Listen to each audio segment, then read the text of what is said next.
Good morning, and welcome to Charles Travels, the podcast where we explore the wonders of our world, one story at a time. Today, we're taking you to the emerald shores of Northern Ireland, where a remarkable tale of conservation and resilience is unfolding. Imagine a tiny island, nestled off the coast of County Antrim, where the rugged landscape meets the crashing waves of the sea. This is the Isle of Muck, a haven for seabirds and a testament to the power of human dedication. As we wander through the rolling hills and grassy cliff ledges of this enchanting island, we find ourselves in the midst of a triumphant story. After 25 years, puffins have returned to nest on the Isle of Muck, thanks to the tireless efforts of Ulster Wildlife and their seabird recovery project. The removal of invasive brown rats, which had been threatening the very existence of these vulnerable birds, has paved the way for the puffins' comeback. As we delve deeper into this narrative, we're reminded of the importance of preserving our natural heritage. The Isle of Muck, with its unique landscape and diverse wildlife, is a microcosm of the delicate balance that exists between humans and the environment. The story of the puffins' return serves as a beacon of hope, illuminating the impact that concerted conservation efforts can have on the most vulnerable species. As we explore this tale further, we're introduced to the dedicated individuals who have worked tirelessly to create a safe haven for these seabirds. Their passion and commitment are a testament to the human spirit's capacity for compassion and stewardship. The image of puffins nesting in their burrows, surrounded by the majestic scenery of the Isle of Muck, is a powerful reminder of the beauty that can be preserved when we work together towards a common goal. As we conclude this segment of Charles Travels, we're left with a sense of wonder and awe at the natural world's capacity for resilience and rebirth. The return of the puffins to the Isle of Muck is more than just a conservation success story. It's a reminder of the magic that awaits us when we venture into the unspoiled corners of our world. We'll be right back with more fascinating travel adventures on Charles Travels. Welcome back to Charles Travels. As we continue our journey today, I want to take you to a place where the lure of wealth and opportunity is having a profound impact on the environment and local communities. In southeastern Liberia, a surge in cacao prices has led to a rush of migrant workers from neighboring Côte d'Ivoire seeking to stake their claim in this lucrative industry. As I've been reading about this story, I'm reminded of the complex web of relationships between people, place, and economy. The price of cacao has risen dramatically over the past few years, from $2.30 per kilogram in 2022 to $7 per kilogram in October 2025.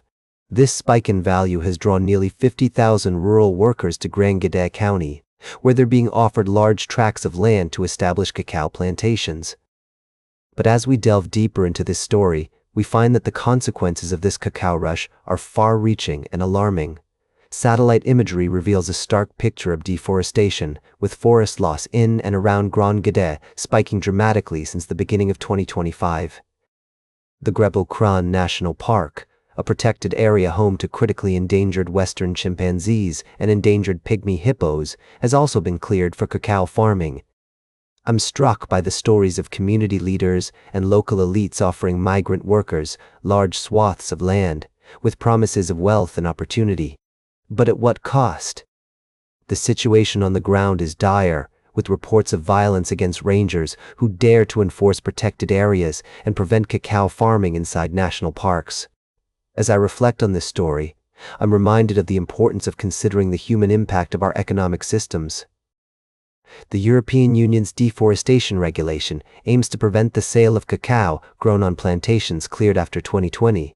But it's clear that more needs to be done to address the root causes of deforestation and protect the rights of local communities. As we pause to consider the complexities of this story, I'm left with a sense of wonder at the intricate relationships between people, place, and economy. The cacao rush in Liberia is a powerful reminder of the need for sustainable and equitable practices that prioritize both human well-being and environmental stewardship. Welcome back to Charles Travels. As we conclude our journey today, I want to take you on a thought-provoking path that challenges our understanding of the world and our place in it. A new book, The Arrogant Ape, by Christine Webb has caught my attention, and I'd like to share its fascinating insights with you.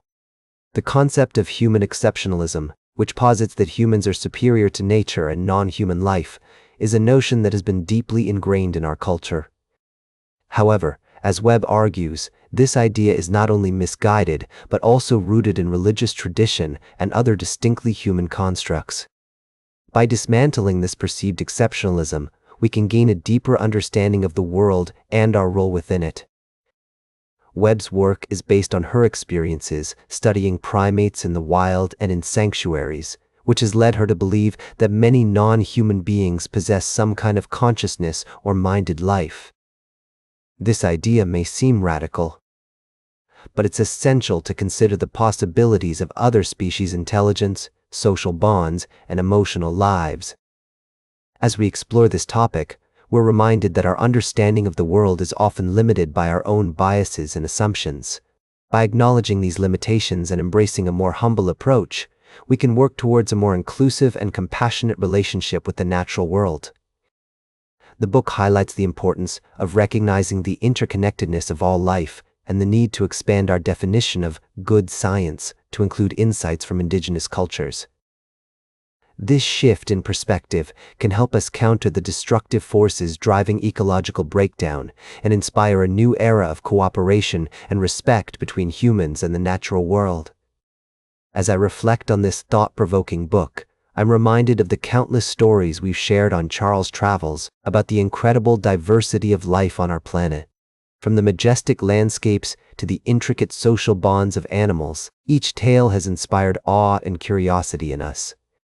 As we conclude today's journey, I encourage you to consider your own place within the natural world and the impact of your actions on the environment.